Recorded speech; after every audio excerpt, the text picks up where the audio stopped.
زمانہ قدیم میں کسی ریاست پر ایک بادشاہ حکومت کرتا تھا۔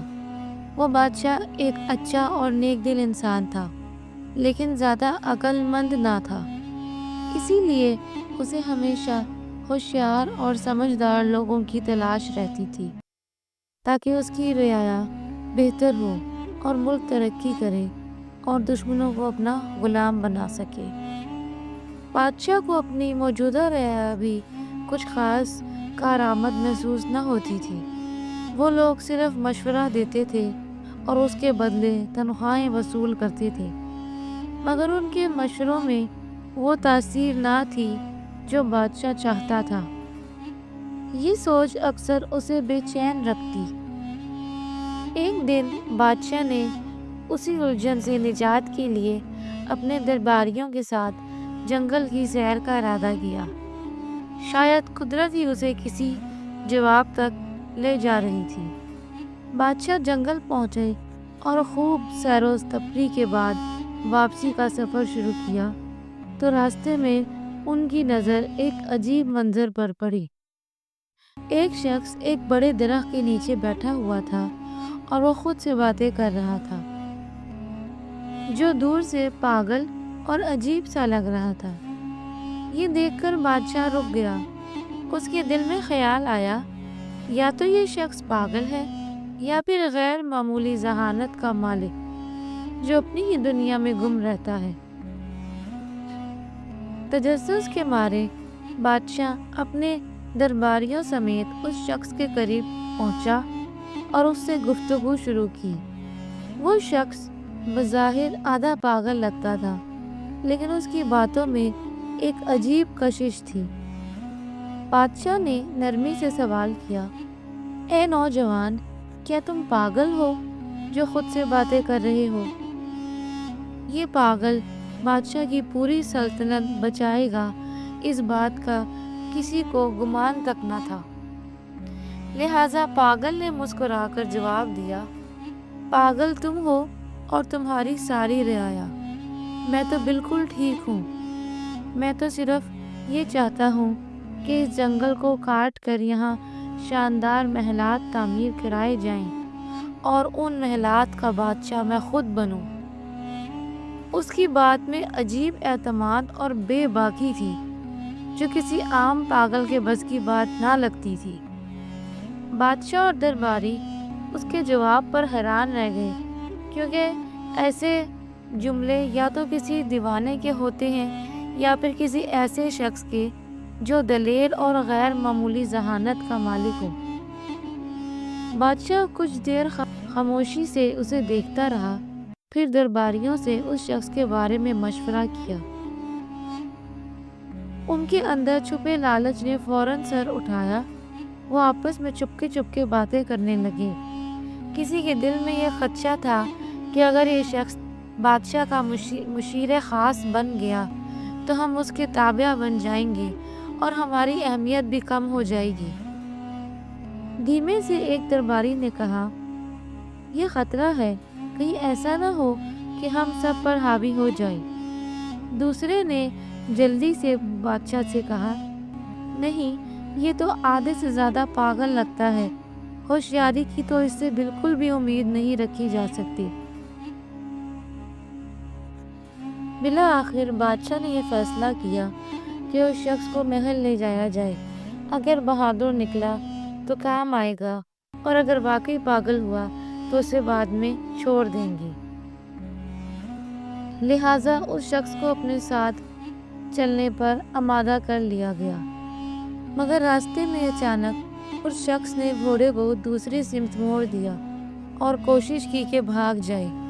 بادشاہ اور اس کے درباری فوراً اس کے پیچھے لگ گئے۔ طاقت لگا کر وہ اسے دوبارہ قابو میں لے آئے اور محل کی جانب روانہ ہو گئے۔ جیسے ہی وہ محل پہنچے تو حیرت انگیز طور پر وہاں لوگوں کی بھیڑ جمع تھی۔ سب خوشی سے نعرے لگا رہے تھے اور بادشاہ کو مبارکباد دے رہے تھے۔ بادشاہ اور اس کی درباری یہ دیکھ کر حیران رہ گئے اور پوچھا، یہ کس بات کی مبارکباد ہے؟ لوگوں نے بتایا، بادشاہ سلامت، جس راستے سے آپ شکار کے لیے گئے تھے وہاں دشمن کی بھاری فوج گھاٹ میں بیٹھی تھی، زبردست اسلحے کے ساتھ۔ ہمیں تو یقین ہو گیا تھا کہ آپ کبھی واپس نہیں آئیں گے۔ یہ سن کر سب کی آنکھوں میں حیرت، شکر اور فکر کی ملی جلی کیفیت نمایاں تھی۔ لوگوں نے پھر خوشی سے کہا، بادشاہ سلامت، آپ تو بہت ہوشیار نکلے، آپ نے راستہ بدل دیا۔ بادشاہ نے خاموشی سے اس پاگل شخص کی طرف دیکھا اور دل میں سوچا، یہ شخص واقعی معمولی نہیں، کچھ خاص ہے۔ پھر اس نے درباریوں کی طرف متوجہ ہو کر حکم دیا، جلدی کرو، اس شخص کے لیے ایک بہترین کرسی تیار کرو، آج یہ میرے ساتھ رہے گا۔ درباری جو پہلے ہی دل میں ڈرے ہوئے تھے فوراً بول پڑے، بادشاہ سلامت، یہ شخص تو پاگل ہے، ایسا نہ ہو کہ آپ کو نقصان پہنچا دے۔ آپ کے ساتھ تو ہم جیسے عقل مند لوگوں کو ہونا چاہیے۔ مگر بادشاہ نے ان کی بات کو رد کرتے ہوئے سنجیدگی سے کہا، نہیں، یہ شخص تم سب سے زیادہ ذہین ہے۔ اس نے ہمیں دشمنوں سے بچایا۔ یہ ہوتی ہے زیادہ ذہین لوگوں کی نشانی۔ اگر یہ نہ ہوتا تو ہم میں سے کسی کو خبر بھی نہ ہوتی کہ راستے میں دشمن گھات لگائے بیٹھا ہے۔ ہماری سلامتی اسی کی ہوشیاری کی بدولت ہے۔ یہ سن کر پاگل مسکرایا اور فخر سے بادشاہ کے پہلو میں رکھی کرسی پر بیٹھ گیا۔ مگر اسی لمحے محل میں ایک نیا تنازع جنم لینے لگا۔ درباری جو صدیوں سے نسل در نسل ان کرسیوں پر بیٹھتے آئے تھے، کسی صورت یہ گوارا نہ کر سکے کہ ایک اجنبی، اور وہ بھی پاگل کہلانے والا، ان کے برابر آ بیٹھے۔ وہ دل ہی دل میں اس شخص کے خلاف سازشوں کا جال بننے لگے۔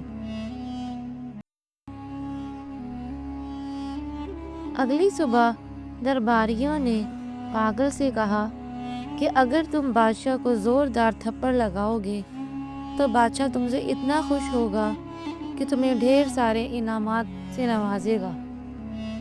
پاگل نے بول پن سے بات مان لی، اور جب اگلے دن دربار لگا اور بادشاہ تخت پر بیٹھا تو پاگل نہایت سادگی سے آگے بڑھا اور ایک زوردار تھپڑ بادشاہ کے گردن پر دے مارا۔ زور سے تھپڑ مارنے کی وجہ سے بادشاہ کا تاج زمین پر جا گرا۔ تاج زمین سے جب ٹکرایا تو اس کے نیچے سے ایک خطرناک بچھو نکل آیا۔ بادشاہ فوراً چونک کر کھڑا ہوا اور اسے یہ سمجھتے دیر نہ لگی کہ اگر وہ تاج سر پر رکھے رکھتا تو بچھو اسے کاٹ لیتا۔ شکر گزاری سے بھرے دل کے ساتھ بادشاہ نے پاگل کو سینے سے لگا لیا۔ بادشاہ نے خوشی سے کہا، میرے عزیزوں، یہ صرف ایک شخص ہے جو مجھ سے سچی محبت رکھتا ہے۔ اگر یہ مجھے تھپڑ نہ مارتا تو آج شاید میرا آخری دن ہوتا۔ بادشاہ کے حکم پر پاگل کے لیے ایک شاندار دعوت کا اہتمام کیا گیا اور ساتھ ہی ایک خوبصورت محل بھی انعام میں دے دیا۔ رعایا جو پہلے ہی اس سے حسد میں مبتلا تھے، اب اور بھی زیادہ پریشان ہو گئے۔ ان کے دلوں میں بہت زیادہ خوف بیٹھ گیا۔ اگر یوں ہی سلسلہ چلتا رہا تو پاگل ان سب کی کرسیوں کا وارث بن جائے گا۔ چنانچہ وہ آپس میں سرگوشیاں کرنے لگے، یہ بندہ تو بہت تیزی سے اوپر جا رہا ہے، کچھ کرنا پڑے گا ورنہ ہماری سب عزتیں رتبے ختم ہو جائیں گی۔ دوسری طرف وہ آدھا پاگل دل ہی دل میں سوچ رہا تھا، یہ رعایا تو واقعی بڑے سچے اور ہمدرد لوگ ہیں، دیکھو کتنا زبردست مشورہ دیا تھا۔ خوشی خوشی اس نے دل میں فیصلہ کر لیا کہ اب جو بھی یہ لوگ کہیں گے میں وہی مانوں گا۔ اگلے دن رعایا دوبارہ مشورہ کر کے اس پاگل کے محل پہنچے۔ وہ اندر سے سخت تپ رہے تھے مگر ظاہری چہروں پر مسکراہٹ سجائے بیٹھے تھے۔ ایک مشیر نے نرمی سے بات شروع کی، بھائی صاحب، کل کی تقریب کیسی لگی؟ اگر آپ تھپڑ نہ مارتے تو بادشاہ آپ پر شک کرتا اور شاید آپ کو سزا بھی ہو جاتی۔ پاگل جو اطمینان سے محل میں رہ رہا تھا مسکرا کر بولا، ہاں بالکل، آپ لوگ بہت اچھے ہو، آپ کے مشورے نے میری قسمت بدل دی۔ رعایا نے موقع غنیمت جانا اور اگلا جال بچھایا، لیکن یہ تو سچ ہے کہ جسے اللہ رکھے اسے کون چکھے۔ سنو، صبح جب دربار لگے اور بادشاہ کرسی پر بیٹھنے لگے تو تم فوراً اس کی کرسی پیچھے سے کھینچ لینا۔ دیکھنا تمہیں آدھی بادشاہت ملے گی۔ یہ کام آسان نہیں، لیکن تم تو بہادر ہو، کر لو گے۔ پاگل جلدی سے بولا، ایک کیا، میں تو 2 کرسیاں بھی کھینچ سکتا ہوں۔ رعایا حسب معمول اسے شاباشی دیتے ہوئے رخصت ہو گئے، اور صبح دربار میں وہی ہوا جس کی پاگل کو ہدایت دی گئی تھی۔ جیسے ہی بادشاہ تخت پر بیٹھنے لگا، پاگل نے موقع دیکھ کر کرسی پیچھے کھینچ لی، مگر بادشاہ نے خود پر قابو پاتے ہوئے گرنے سے پہلے ہی خود کو سنبھال لیا اور کھڑا ہو گیا۔ جب اس نے پیچھے مڑ کر دیکھا تو حیران رہ گیا کہ کرسی کا ایک پایا اندر سے پہلے ہی ٹوٹ چکا تھا۔ بادشاہ نے فوراً پاگل کی طرف دیکھا، اسے گلے لگایا اور بلند آواز میں سب کے سامنے کہا، دیکھو یہ شخص کتنا ہوشیار اور وفادار ہے۔ اگر یہ نہ ہوتا تو میں کرسی سمیت زمین پر گر کر زخمی ہو جاتا۔ پھر بادشاہ نے اسے اپنی فوج کا جنرل منتخب کر دیا، اور دربار میں ایک بار پھر اس کی بہادری کی داد دی گئی۔ یہ دیکھ کر رعایا سر پکڑ کر رہ گئے۔ وہ جو ہر بار اسے گرانے آتے اسی کی عزت میں اضافہ ہوتا۔ اب وہ تنگ آ کر ایک دوسرے سے کہنے لگے، یہ کیسی مصیبت ہے، ہم تو چاہتے ہیں کہ اسے سزا ہو، بادشاہ ناراض ہو اور وہ پھانسی چڑھے، مگر یہ ہر بار بازی مار جاتا ہے۔ اب معاملہ ہاتھ سے نکلتا دکھائی دے رہا ہے۔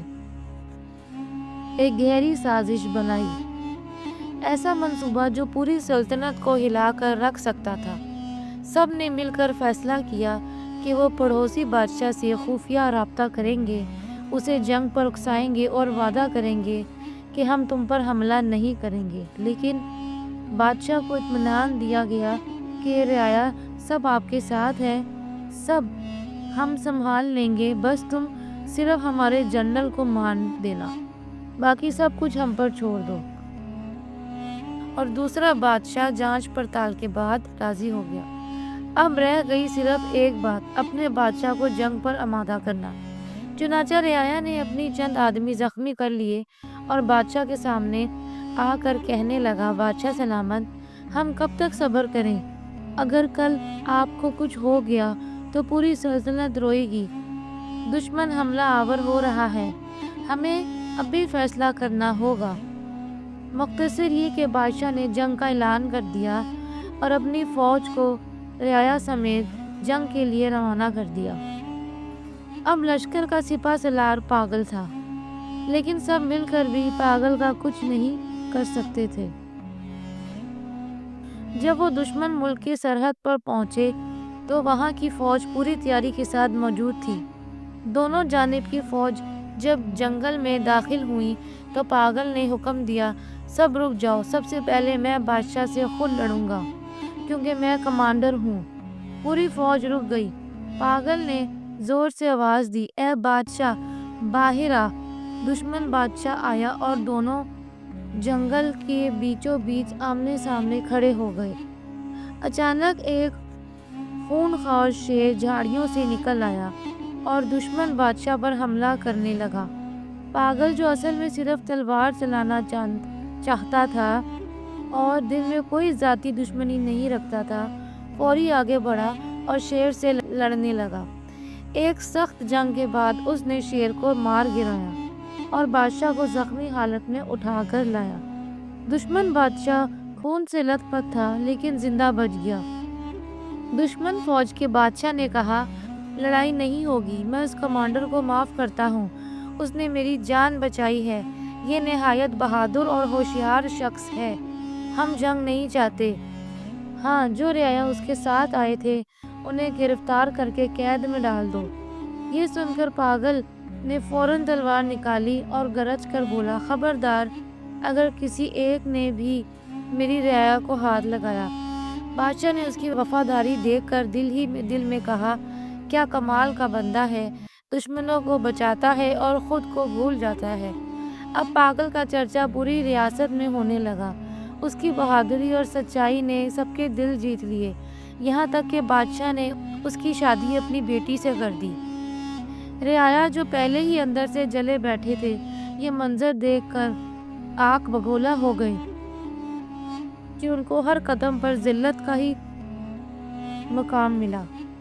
اب دونوں ریاستیں ایک ہونے لگیں، دونوں کی دشمنیاں دوستی میں بدل گئی، لیکن رعایا نے ایک اور نیا جال بننے کا فیصلہ کیا۔ ایک دوسرے سے کہنے لگے، اگر اس پاگل کو ہم نے نہ روکا تو کل ہم سب اس کے غلام بن جائیں گے، اسے ختم کرنا ضروری ہے۔ سب نے ایک زبان ہو کر بولا ہاں، لیکن ان میں سے ایک بوڑھا مشیر بھی تھا، تجربہ کار اور دل کا نرم۔ اس نے بڑی کمال کی بات کر دی۔ وہ اٹھا اور نہایت سنجیدگی سے بولا، دوستو، میری بات غور سے سنو۔ دنیا میں ہر شخص کو اللہ نے خاص مقام، حیثیت اور صفت عطا کی ہے، اور یاد رکھو، جسے اللہ عزت دیتا ہے، دنیا کی کوئی طاقت وہ عزت چھین نہیں سکتی۔ اگر تم اسے مار بھی دو تو یاد رکھو اس کی عزت اور بڑھ جائے گی۔ اب تم سب بھی یہ بات سمجھ لو، وہ بظاہر ہی پاگل ہے، لیکن اللہ نے اسے نایاب صفت عطا کی ہے، قسمت۔